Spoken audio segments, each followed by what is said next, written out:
shaqaalaha la qiimeeyo tiradoodu waa 16 qof 14 kamid ah waxay kamid yihiin 9 kooxood ee ka kooban tahay wasaaradda cadaaladda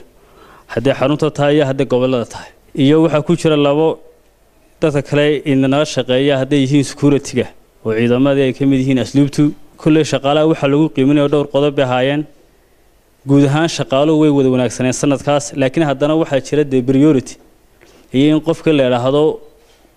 waad mahadsan tahay oo shaqadii xafiiskaaga adaa ugu firfircoona Sharmarka Axmed Maxamed Geelle gudoomiyaha hay'adda shaqaalaha dawladda Soomaaliland ayaa bogaadiyay shaqaalahan la abaalmariyay halka sidoo kalena uu sheegay inay gacanta ku hayaan siyaasadda abaalmarinta qaran ee shaqaalaha dawladda maanta runtii waa maalin farxad weyn in aad iskugu timaadaan idinkoo is abaalmarinaya isla farxaya shaqadii wanaagsaneed ee qaranka aynu u haynay dhammaanteen iskugu hambalyeynayna inaynu soo dhameynay muddo badan waynu soo shaqeynay sidoo kale tira inaga midana tartankii qiimeynta ahaa ee wasaaradda dhexdeeda ka socday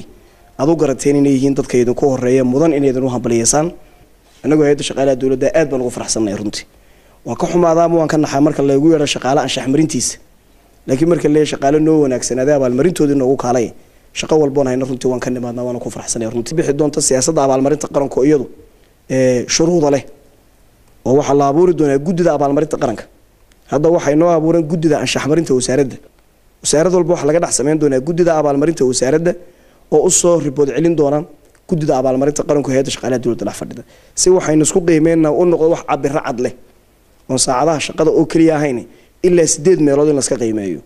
oo ay soo baxaan dad marka aynu abaalmarinayno aan dhammaanteen ku kalsoonahay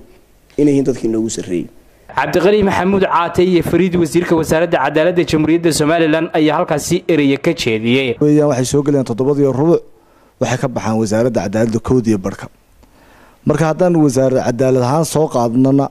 waxa weeyaan intooda badan 80% waxaan oran karnaa waa sharci yaqaano marka wasaaradda cadaaladda dadka jooga waa dad aqoon u leh iyaguna intii Ilaahay garansiiyay ku waajibka ahayd ka soo baxay gudoomiyaha marka maadaama nala jooga maanta hay'adda shaqada shaqaaluhu waxaan ka codsanaynaa inaan la tartanno oo lana garab dhigo wasaaradaha iyo hay'adaha kale dalka oo ilaa sanadkan yaa wanka u galay dalka aan guuleysan sanadka dambe guuleysan doonaan dhammaan shaqaalweynaha wasaaradda cadaaladda sida wanaagsan aan u wada shaqeynay aan u wada shaqeyn doonaan insha Allah aad baad mahadsantiin